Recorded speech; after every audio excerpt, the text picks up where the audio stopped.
Hello friends, स्वागत है आपका एनक्यू स्टडी यूट्यूब चैनल पर। एनक्यू स्टडी यूट्यूब चैनल पर आपको एनसीईआरटी के क्लास 6 से लेकर 10th तक के सभी सब्जेक्ट के वीडियो आपको सीरीज में मिलेंगे।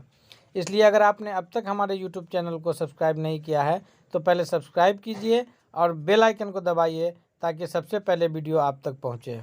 पिछली वीडियो में हमने जाना था संविधान के बारे में और कैसे संविधान का निर्माण कार्य हुआ। आज हम लोग देखेंगे कि हमारे संविधान की मुख्य विशेषताएं क्या क्या है। तो जो हमारे भारतीय संविधान का पहला मुख्य विशेषता है वह है संघवाद यानी फेडरलिज्म। फेडरलिज्म का मतलब यह है, संघवाद किसे कहेंगे तो आप ये जानिए बच्चों कि संघवाद का मतलब हुआ कि एक स्तर की सरकार नहीं, यानी कि भारत में जो शासन पद्धति चलाया गया तो उसमें त्रिस्तरीय शासन पद्धति रखी गई है। एक तो केंद्र स्तर की सरकार है जो पूरे देश को मॉनिटर करती है, जिसमें केंद्र में सरकार है जिसके नेता जो है प्रधानमंत्री कहलाते हैं और उसके सदस्य को आम लोग जो है चुन करके भेजते, जो मतलब संसद के सदस्य कहलाते हैं। एक निर्वाचन क्षेत्र है जिसमें जनता डायरेक्ट उसका वोट देकर के चुनाव करती है और वह एमपी जा करके प्रधानमंत्री का चुनाव करते हैं। अपने में से किसी एक को प्रधानमंत्री नियुक्त करते हैं। तो वो कैसे करते हैं ये हम लोग पढ़ेंगे। चुनाव की जो प्रक्रिया है उसके बारे वाले वीडियो में आज हम लोग जानते हैं कि फेडरलिज्म में क्या है कि संघवाद है, यानी कि त्रिस्तरीय सरकार है। एक होगी केंद्र स्तर की सरकार, दूसरी राज्य स्तर की सरकार और तीसरी है पंचायती राज यानी पंचायत स्तर पर सरकार का गठन करना। और ये तीनों सरकार में के जो सदस्य होते हैं, इसके सदस्य एमपी हैं, इसके सदस्य एमएलए कहलाते हैं और ये इसके सदस्य मुखिया है, सरपंच कहा जाता है, ग्राम प्रधान कहा जाता है। ठीक है, तो ये सारे कहलाते हैं और इन सबका चुनाव जो है जनता स्वयं करती है। तो संघवाद का यही मतलब है, फेडरलिज्म का मतलब है कि एक स्तर की सरकार न होना, एक ही देश में त्रिस्तरीय शासन व्यवस्था है जहां सबका काम क्या है कि जनता के हित के लिए कार्य करना और सभी शासन व्यवस्था के लिए चुनाव जो है जनता स्वयं करती है। दूसरा जो भारतीय संविधान की विशेषता है वह है संसदीय शासन प्रणाली। संसदीय शासन प्रणाली का मतलब यह है कि जनता जो है स्वयं अपना प्रतिनिधि चुनाव करती है और वह प्रतिनिधि 5 साल तक जनता के लिए कार्य करती है। इस सिस्टम में क्या है कि संसदीय शासन प्रणाली में कि जनता चुनाव करती है और वह चुने हुए लोग अपना एक नेता फिर चुनते हैं। जैसे जनता चुनाव की एमपी का और चुने हुए एमपी जिस पार्टी को भी बहुमत मिलता है तो वो चुने हुए एमपी में से ही एक चुनाव होता है प्रधानमंत्री का और वो प्रधानमंत्री फिर कार्य करते हैं पूरे जनता के लिए। उसी तरह से अगर राज्य में देखा जाए तो राज्य स्तर पे क्या है, क्योंकि फेडरलिज्म शासन व्यवस्था है तो ये तो हमने आपको केंद्र स्तर का बताया। राज्य स्तर पे क्या है कि जनता अपने राज्य की जनता जो है एक एक प्रतिनिधि अपने एरिया से चुन के भेजती है विधानसभा के लिए और फिर वह विधानसभा के जो प्रतिनिधि है उनमें से एक अपना नियुक्त करते हैं जो कहलाते हैं मुख्यमंत्री। तो इस तरह की जो दोनों शासन व्यवस्था है ये संसदीय शासन व्यवस्था है, केंद्र स्तर की भी और राज्य स्तर की भी। तो दूसरी जो हमारी भारतीय संविधान की सबसे बड़ी विशेषता है वो है संसदीय शासन प्रणाली। तीसरी जो विशेषता है भारतीय संविधान की कि शक्तियों का बंटवारा किया गया है, एक ही आदमी सुपर पावर ना हो। क्योंकि जनता जब चुनाव कर लेती है अपने प्रतिनिधि का तो ऐसा ना हो कि जनता जब चुनाव कर दी तब वो प्रतिनिधि बादशाह बन जाए और क्रूर बादशाह बन के 5 साल तक उस पर कंटिन्यू जो है जुल्म करता रहे। तो ऐसा ना हो कि जनता ये सोचे कि हम जो है चुनाव तो कर लिए, नेता को तो चुन दिए, अब वही हमको ढूंढ रहे हैं। तो ऐसे चीज नहीं होना चाहिए। तो इसके लिए जरूरी है कि शक्तियों का बंटवारा इस प्रकार का हो कि जनता अगर गलती उन्हें ये एहसास कभी ना हो कि हमारा जो चुनाव है वो गलत हो गया है, हमने ऐसा प्रतिनिधि चुन लिया जो हमको लगातार जुल्म कर रहा है। तो इसलिए क्या हुआ कि सरकार को 3 अंग बना दिया गया। पहला अंग है विधायिका, दूसरा अंग है कार्यपालिका और तीसरा अंग है न्यायपालिका। यानी शक्तियों को 3 स्तर पर डिवाइड कर दिया गया और इन शक्तियों को तीनों से आजाद रखा गया और तीनों का तीनों पे काम है। विधायिका कौन है? तो विधायिका के जो सदस्य है जनता स्वयं चुनती है इसको, जो अभी हम आपको बताए हैं केंद्र स्तर पे एमपी और राज्य स्तर पर एमएलए। तो ये जो सदस्य कहलाते हैं ये विधायिका के सदस्य हैं और इनका काम क्या है विधायिका का, कि ये कानून बनाने का कार्य करते हैं। किस चीज का कार्य करते हैं, कानून बनाने का। कहाँ से कानून बनाएंगे, तो जो एमपी हैं वो संसद में से कानून बनाते हैं, दिल्ली में संसद से। जो एमएलए हैं तो वो कहाँ से कानून बनाते हैं, वो भी विधायिका के ही अंग है, तो वो राज्य के विधानसभा से कानून बनाते हैं। जैसे कि आपको याद होगा अभी कि एमपी लोगों ने मिलकर के क्या किया, किसान कानून बनाया, किसान को लेकर के जो फार्मर्स लॉ बना था, तो वो कहाँ से बना था, एमपी से। अब वो क्या था हम ये नहीं कहेंगे, लेकिन हम ये बताना चाह रहे हैं कि वो कानून बनाए कौन, विधायिका ने। उसी तरह से अब जैसे राज्य की बात किया जाए तो राज्य में की सरकार, बिहार की सरकार ने अपने राज्य के लिए कानून बना लिया कि यहाँ शराब को बंद कर दिया जाए। शराब का सेवन जो है यहाँ अपराध माना जाता है। अगर कोई नशीली पदार्थ में शराब का अगर कोई सेवन करता है नशा करने के लिए, तो वो क्या है, यहाँ अपराध हो गया। क्यों, कहाँ, सिर्फ बिहार के लिए। तो ये कानून कौन बनाया, विधायिका ने बनाया। कहाँ की विधायिका, तो बिहार की। ये पूरे राज्य में, पूरे देश के हर राज्य में लागू नहीं होगा, लेकिन बिहार ने बना लिया तो बिहार में लागू होगा। तो विधायिका का काम क्या है, सिर्फ कानून बनाना। अब दूसरा जो शक्ति का बंटवारा है वो है कार्यपालिका। कार्यपालिका का कार्य क्या है कि ये विधायिका द्वारा बनाए गए कानून का पालन करवाने का कार्य करती है। विधायिका ने कानून बना दिया बिहार में कि शराब पीना अपराध है, तो कार्यपालिका को उस कानून का इम्प्लीमेंटेशन करना है, यानी उस कानून को लागू करवाना है और उस पर अमल भी करना है खुद भी और करवाना भी है विधायिका। अच्छा, विधायिका ने जो कानून बनाया है तो वो कानून पर वो खुद भी अमल करेगा, ऐसा नहीं कि उसने कानून बना दिया और उसने अमल ही नहीं करेगा।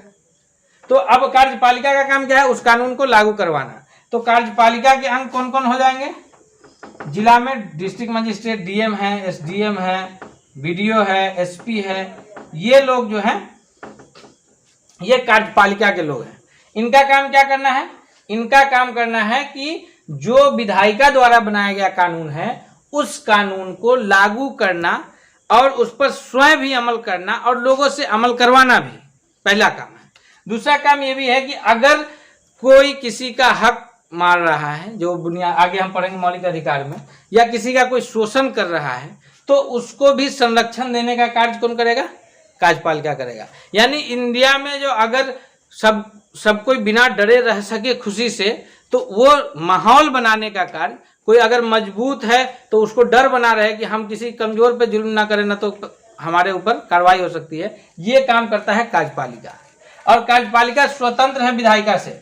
विधायिका इस चीज के लिए कार्यपालिका को मजबूर नहीं कर सकता है कि आपको यही काम करना है। तो यहाँ शक्तियों का बंटवारा है। और अगर ये कानून बना दिया और कानून ना पालन किया, खुद भी उसमें फंस गया, तो विधायिका उसको भी कानून पालन करवाएगा। और अगर नहीं करेगा तो विधायिका सजा नहीं देगा, उसको पकड़ के कहाँ ले जाएगा, न्यायपालिका के पास। कार्यपालिका का काम क्या है कि लागू करना कानून। और अगर कानून लागू कराने में कोई गड़बड़ कर रहा है, उसको मान नहीं रहा है, तो वो क्या करेगा, उसको सजा डायरेक्ट कार्यपालिका नहीं देगा, वो उसको पहुंचाएगा किसके पास, न्यायपालिका के पास। तो न्यायपालिका का कार्य क्या है, काम क्या है कि न्याय करना। न्यायपालिका का काम क्या है, न्याय करना। न्याय करने के क्रम में क्या है कि न्यायपालिका विधायिका द्वारा बनाए गए कानून को देखती है कि इस कानून के तहत क्या कहा गया है और इसका उल्लंघन करने पर क्या कहा गया है, और उसके तहत फैसला सुनाती है। जो कि न्यायपालिका भी क्या है, स्वतंत्र है। किससे, विधायिका और कार्यपालिका से। तो इस तरह से अगर देखिए तो ये शक्ति का बंटवारा 3 स्तर पर किया गया, विधायिका, कार्यपालिका और न्यायपालिका, और तीनों को एक दूसरे से स्वतंत्र रखा गया। और अगर न्यायपालिका का ही कोई सदस्य विधायिका द्वारा माने गए कानून के विरुद्ध करता है, तो कार्यपालिका का सदस्य क्या करेगा।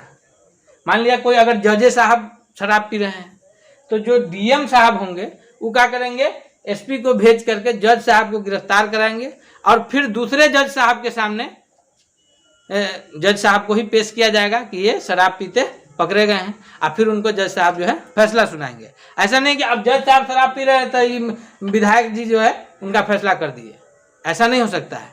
और अगर विधायक जी शराब पी रहे हैं तो जो है उनको माफ हो गया कि उन्होंने कानून बनाया है, तो ये नहीं हो सकता है। तीनों एक दूसरे से स्वतंत्र भी है और तीनों एक दूसरे से लगा हुआ भी है। कोई किसी पे जुल्म भी नहीं कर सकता है और सबको कानून के बराबर अमल करना भी है और कराना भी है। इसके लिए 3 स्तर पर शक्ति का बंटवारा किया गया है। ये हमारे संविधान की तीसरी सबसे बड़ी विशेषता है। अगली जो विशेषता है कि यहाँ मौलिक अधिकार दिया गया है। मौलिक अधिकार को हम आगे एक वीडियो स्पेशल बनाएंगे और उसमें एक एक मौलिक अधिकार को चर्चा करेंगे और मौलिक अधिकार को संविधान के किस अनुच्छेद में रखा गया है उस पर भी हम डिटेल्स में चर्चा करेंगे। उसका अगला वीडियो आपको मिल जाएगा और इसका लिंक भी आपके डिस्क्रिप्शन में मौजूद होगा। तो मौलिक अधिकार जो हमारे संविधान की विशेषता है, ये इस विशेषता के तहत कहा है कि मौलिक अधिकार दिया गया है यहाँ के हर शहरी को। जो बच्चा यहाँ पैदा होता है, जो भी भारत का नागरिक है, पहली बात कि भारत में एकल नागरिकता है। भले ही यहाँ की शासन व्यवस्था में फेडरलिज्म है, संघवाद है, त्रिस्तरीय सरकार है, लेकिन नागरिकता एक ही है। देश का नागरिक हो गया तो ऑटोमेटिकली वो राज्य का नागरिक है, उसको फिर राज्य से नागरिकता लेने की जरूरत नहीं है। सिर्फ यहाँ पे शासन को और बेहतर करने के लिए संघवाद रखा गया है कि देश स्तर पर भी सरकार चलेगा और राज्य स्तर पर भी चलेगा, लेकिन नागरिकता को एकल है।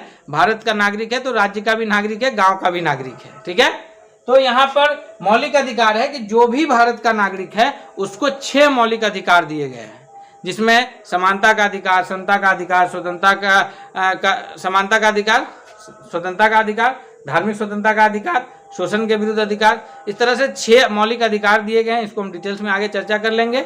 इस अधिकार के तहत, किस अधिकार के तहत क्या कहा गया और किस अधिकार को किस में रखा गया है, इस पे हम चर्चा करेंगे। और उसके बाद है जो 5वां बड़ी विशेषता है वो है धर्मनिरपेक्षता। धर्मनिरपेक्षता का मतलब क्या हो गया कि यहाँ के भारत का राष्ट्रीय कोई धर्म नहीं होगा।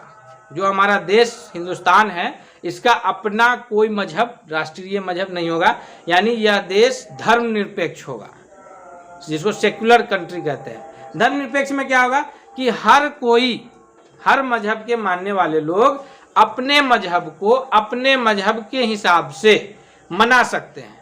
कोई मुसलमान है तो वो ईद मना सकता है और उसको कोई रोकेगा नहीं ईद के लिए। कोई हिंदू है तो वो होली दीपावली मनाएगा, कोई नहीं रोकेगा। कोई सिख है तो वो अपना त्यौहार मना सकता है, कोई ईसाई है वो अपना त्यौहार मना सकता है। तो हर धर्म के लोग अपने त्यौहार को अपने हिसाब से मना सकते हैं और अपनी जिंदगी अपने धर्म के हिसाब से गुजार सकते हैं। उसके लिए कोई रोक टोक नहीं होगा, सरकार उसे रोकेगी नहीं। तो ये चीज कहलाता है धर्मनिरपेक्षता। तो अपने देश को, अब भारतीय संविधान जो बनाया गया उसमें सबसे बड़ी विशेषता ये भी है कि इसको धर्मनिरपेक्ष रखा गया, यानी ये किसी विशेष धर्म के लिए नहीं रहा। यहाँ हर धर्म के नागरिक अपने मजहब को अपने हिसाब से मना सकते हैं और अपने हिसाब से अपनी ज़िंदगी गुजार सकते हैं। उन्हें फोर्स नहीं किया जाएगा कि हाँ आप यही धर्म को मानिएगा, ये धर्म को नहीं मानिएगा तो ऐसा नहीं होगा। तो ये चीज़ कहलाया धर्मनिरपेक्षता। ये हमारे संविधान की सबसे बड़ी एक विशेषता में से एक है।